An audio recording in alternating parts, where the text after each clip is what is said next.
Escuela de Pastoral, tus lecciones.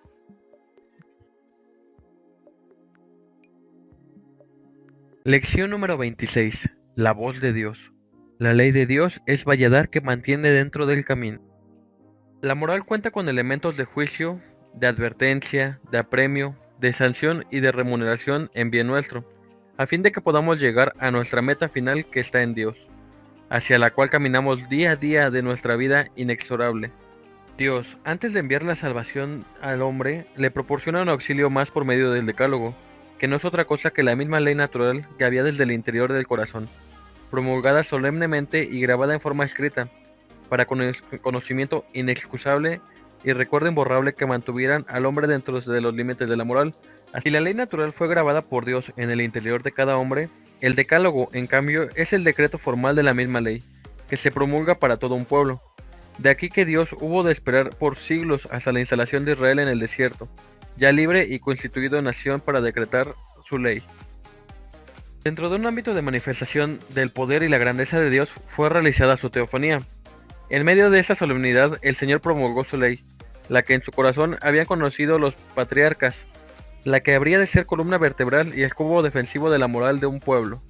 El decálogo vino a ser para el pueblo de la antigua alianza una defensa en cuanto a la integración como pueblo, una defensa frente al paganismo de los demás pueblos, defensa contra la ley del pecado y su contradicción.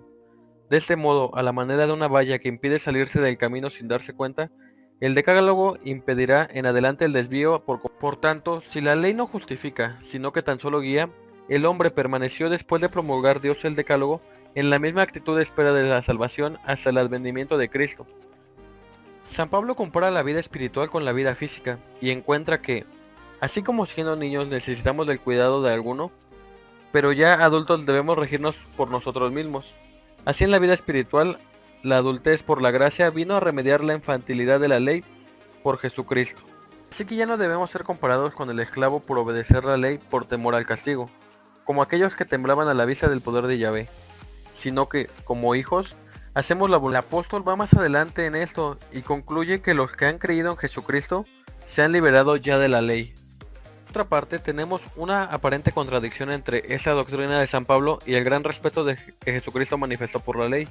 Desde el haber cumplido José y María todo lo que la ley disponía respecto a su persona, como su presentación en el templo, la ofrenda de las 2 palomas como rescate mandada por Moisés, rescate que no obligaba a morir al padre, pues se trataba de su propio hijo, y la aplicación del rito sangriento de la circuncisión, hasta el celo que dio muestra al quedarse en Jerusalén a explicar las escrituras y la ley, pero no hay contradicción entre Cristo y el apóstol. Cristo mandó el cumplimiento exacto de la ley, más aún vino a perfeccionar la ley añadiendo un nuevo mandamiento, el suyo, el mandamiento del amor.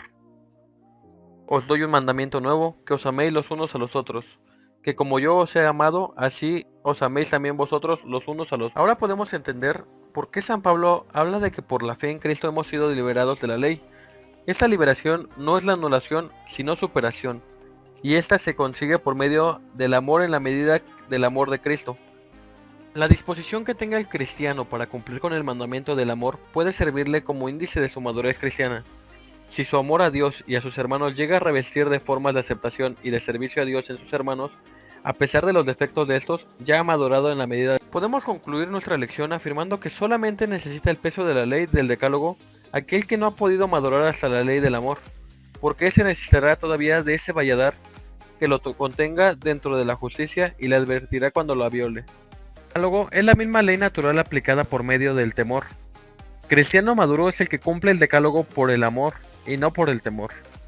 El que cumple con la ley del amor, cumple a plenitud con todo el decálogo. ¿Has tenido presente el cumplimiento del decálogo en tu vida? ¿Cómo se desarrolla el amor de Dios entre ti y tus hermanos? ¿Podrías entregarte ya al servicio? ¿O prefieres a un Señor Jesús, que me dice ejemplo de ser libre mientras se sirve, se padece y se muere? Ayúdame a liberarme de las conveniencias y de las máximas del mundo para asemejarme a ti.